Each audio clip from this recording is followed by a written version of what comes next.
Okay, all set. This is fine. All right, great. Today we are hello baby. Hello baby. Today we are doing another review of Apple Television. This time the show 7-part series We Crashed, right. Now this is a twin flame story. It's about this couple.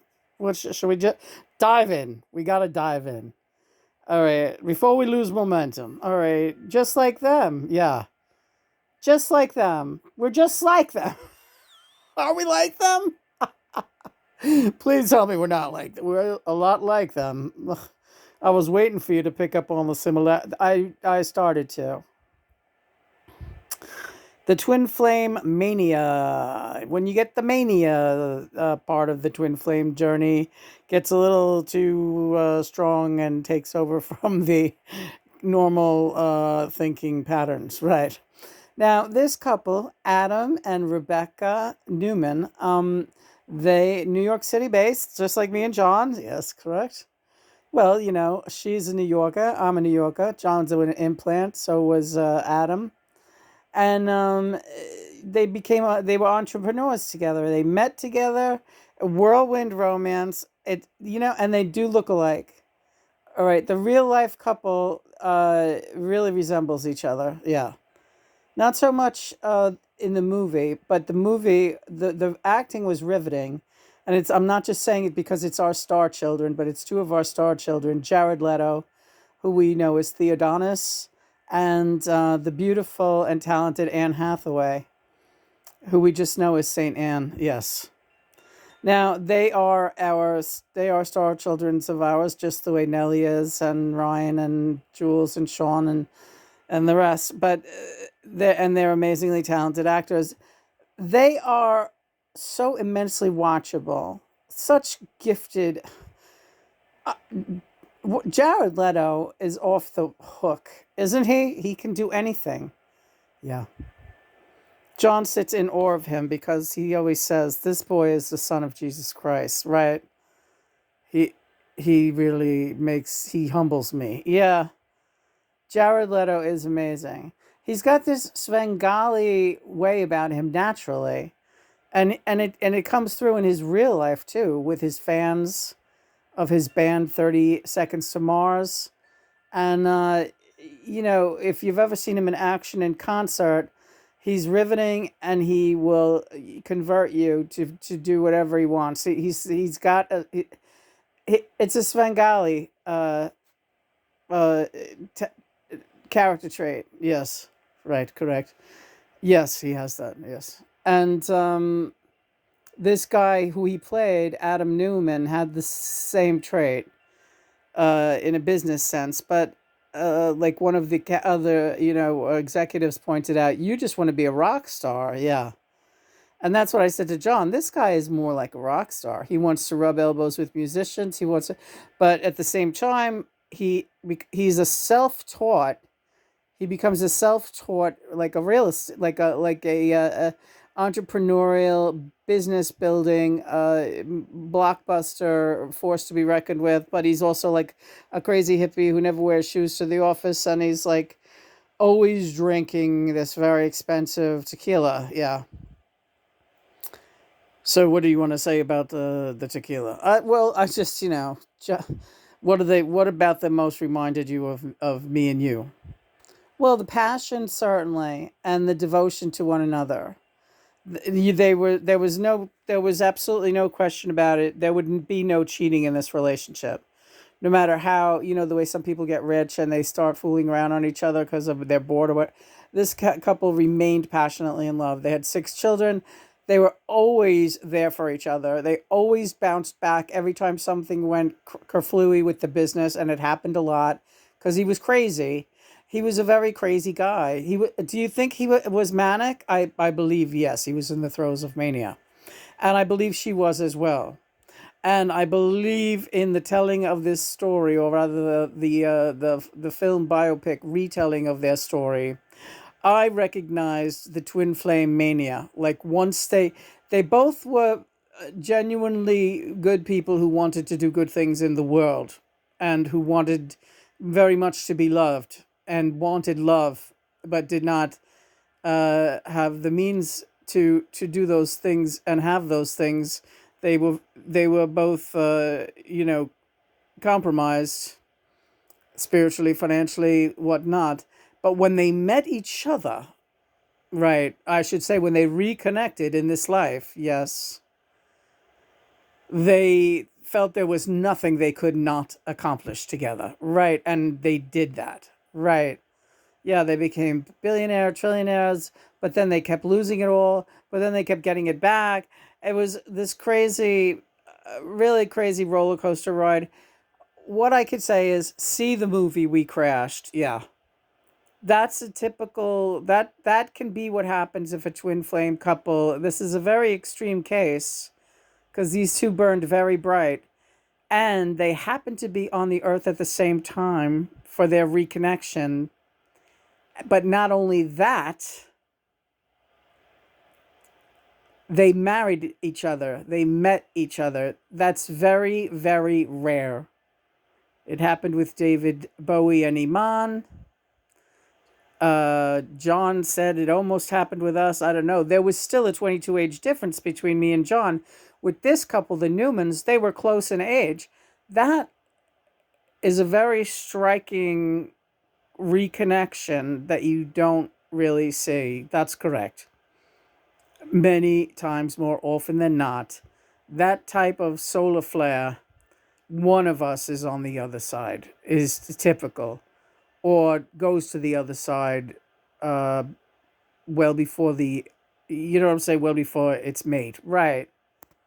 Very, very, very good movie. But it also illustrated, yes, John, it also illustrated how addiction screws everything up.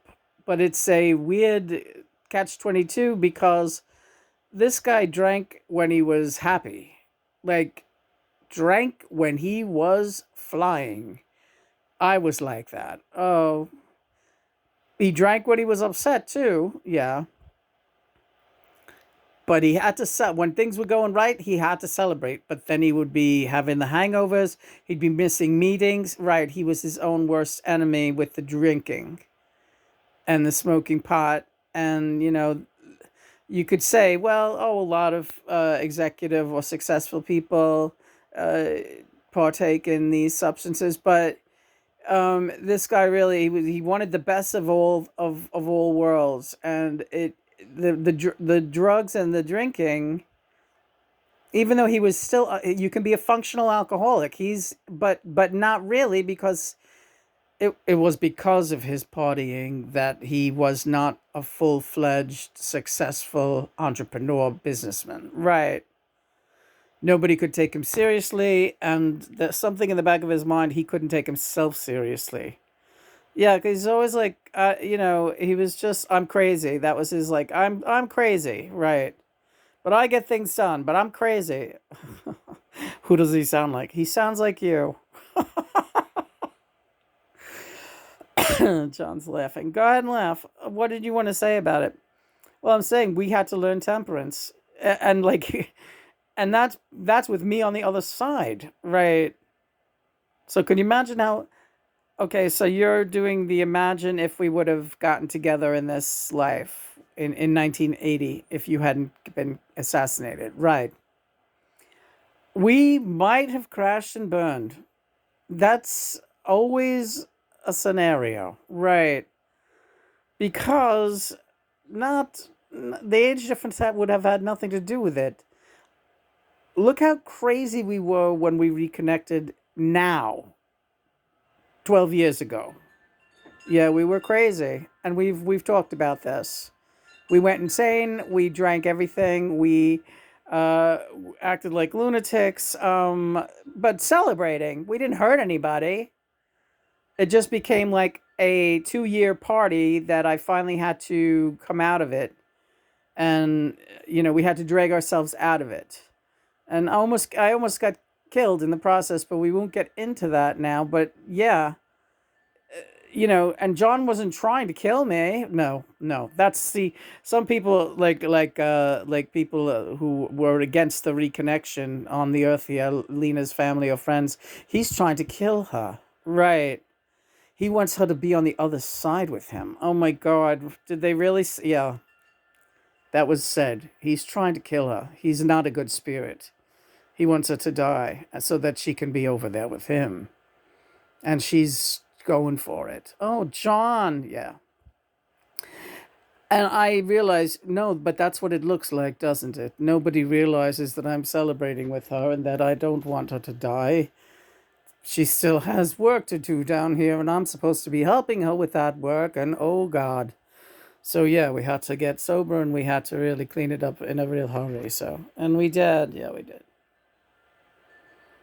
We did. We're sober as of now. But, and as of the last 8 years, however, yeah, so this couple, and that's the thing too. In with the Adam and Rebecca Newman story, she was not into anything like that. She didn't drink or smoke pot. It was just him.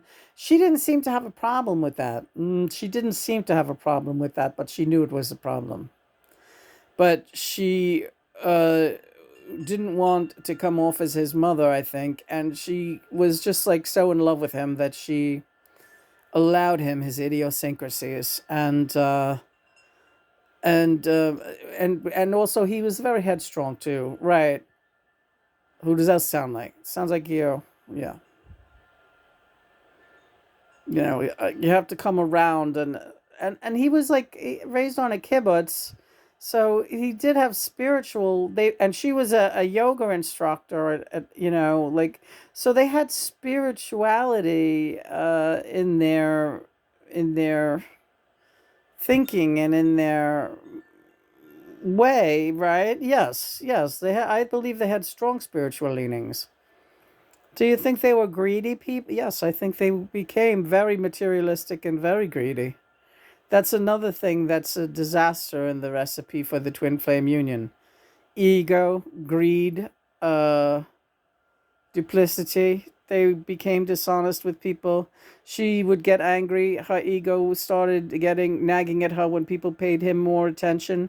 She didn't take it out on him, but she took it out on his employees, randomly firing people indiscriminately because they didn't pay enough attention to her. Right. I mean, that's not the way God or anybody wanted that to go down. You know what I'm saying? Right.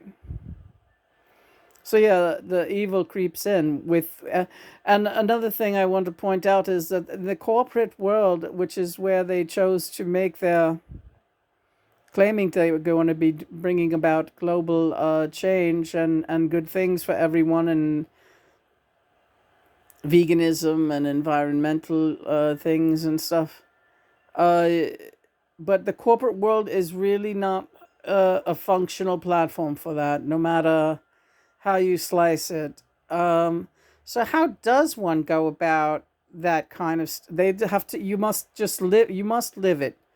You must live it earnestly. Like he wasn't always eating. He wasn't always adhering to the veganism. She felt very strongly about it, and he would go behind her back and eat chicken wings. And there was that element of this kind of little furtive, childish. Meh, but I'm not going to really do it. But I'll act like I'm doing it. And you know somebody sees you, and that's God, right?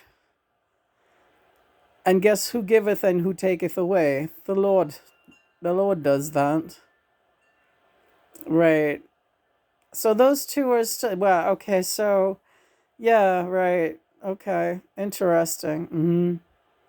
So those two are still operating, but pretty on the down low. They lost everything, then they got something back, and now he's back in business, doing something with real estate. They're not suffering. They have plenty of money, and we just checked on online after we watched the movie to see what they're up to now. They're still a very devoted couple, working together to try to do something, but it's unclear exactly what.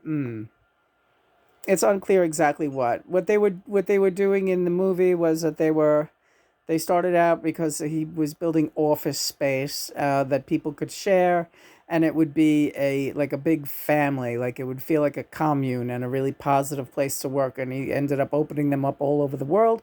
If anyone's ever heard of WeWork, that's the name of the conglomerate. Yes, I believe they're still functional, and it looks like a pretty exciting place to work. Like you have your own cubicle or whatever, your own desk, but there's also a bar there and a juice bar and a booze bar and ping pong tables and a rec room, and it doesn't looks more like a fucking camp than than a workspace, but apparently it functions as a workspace, and people pay to rent their little cubicle and be part of that scene, and they meet people. I think a lot of people join that thing so they can meet people. Yeah, meet a significant other. Yes, and that point is also brought up in the movie. He says that a few times. Meet the love of your life. Come, no, don't just come here to work.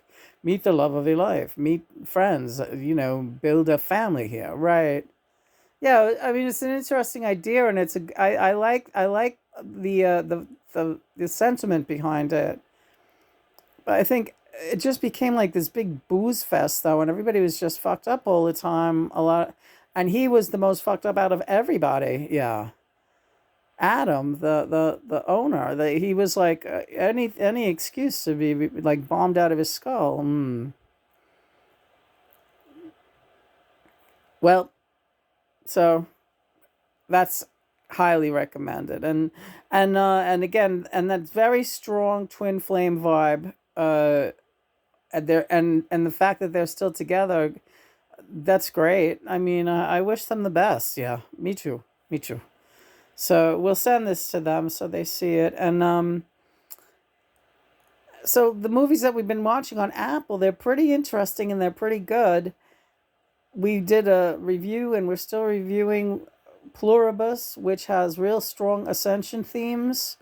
And now We Crashed, which is like a tremendously powerful twin flame showcase. If you're looking to see what, because these relationships, twin flame relationships, again, they're not perfect, right?